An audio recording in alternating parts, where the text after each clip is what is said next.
y el derecho porque quizás estoy diciendo obviedades, pero nos enseñan siempre que el derecho es un sistema de normas y como tal es neutro, ¿no? Entonces, cuando estudiamos la licenciatura en Derecho, este es un poco el discurso que se tiene hasta que empezamos a descubrir las posturas críticas del derecho y esta escuela de estudios críticos legales, en donde nos dicen, no, en realidad el derecho ha sido un mecanismo para mantener el status quo, ¿no? Ha sido una manera en la que quienes detentan poder conserven ese poder, ¿no? Y entonces nos ponemos los lentes críticos y empezamos a ver cómo el derecho contribuye a reproducir una serie de injusticias, a pesar de que digamos, su propósito es la justicia. Y dentro de esto, evidentemente, están los sesgos patriarcales, ¿no?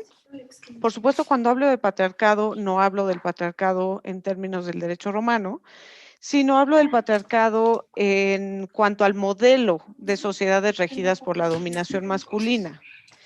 Que esto es algo real, es algo histórico, es algo que tiene que ver con una desigualdad histórica y con un sistema de desigualdad que es estructural, ¿no? Eso hay que decirlo, ¿no? Por supuesto, el derecho es uno de los mecanismos que ha contribuido a mantener este sistema de desigualdad, ¿no? Y es a través de precedentes como estas sentencias que estamos analizando hoy, que poco a poco, desde las perspectivas críticas, específicamente desde la perspectiva de la crítica feminista, se empieza a desmantelar quizás estas nociones tan enraizadas del derecho y el patriarcado, ¿no?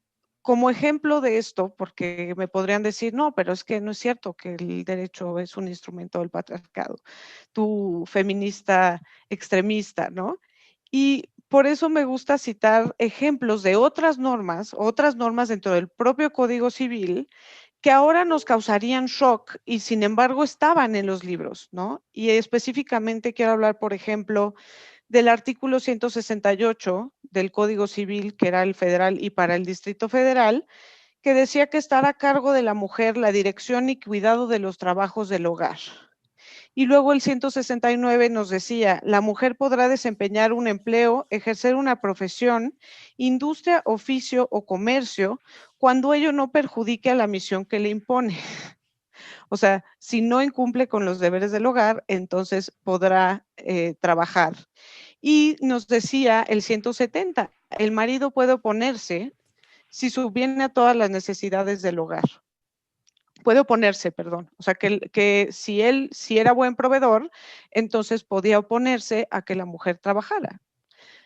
Por supuesto, estas disposiciones nos parecen antiquísimas, pero en realidad estuvieron vigentes hasta la reforma del 31 de diciembre de 1974, que fue esta reforma en donde se hace una serie de modificaciones normativas, porque iba a ser en México en 1975 el Año Internacional de la Mujer, con sede en Ciudad de México, ¿no?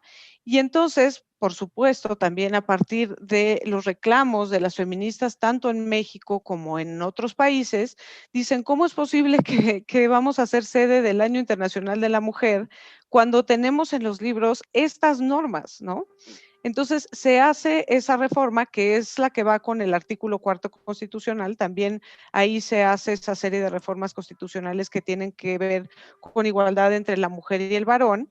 Y se hacen estas reformas al Código Civil, que también en otros códigos, relacionado con esto que nos decía la jueza Eliana Moreno sobre ¿y qué pasa en los estados? Y entonces me tengo que amparar. También en los otros estados tomó muchísimos más años en reformarse, ¿no? Independientemente de esto, tenemos un legado claro de estos sesgos de género que vemos de manera muy clara en nuestro derecho, ¿no? Por supuesto, el ejemplo más claro que siempre le doy a mis alumnas y alumnos es el tema de la violación conyugal. Y cuando yo les pregunto que en qué año creen que la Suprema Corte decidió que sí se podía, perdón, eso no soy yo. No, perdón. Yo tengo un piano atrás, pero no es ese piano que viene ya. Perdón.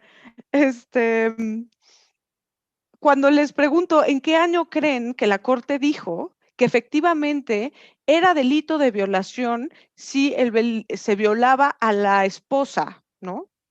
Y me contestan, no, pues no sé, en 1930, 1950.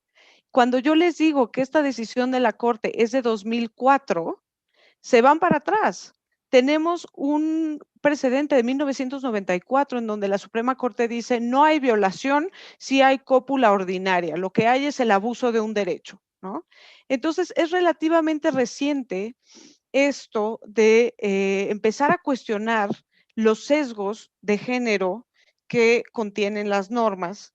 Independientemente de las reformas constitucionales, tenemos un lastre y creo que esto se ilustra precisamente en normas civiles y familiares, ¿no? Y también en el abordaje de esas normas por parte de las autoridades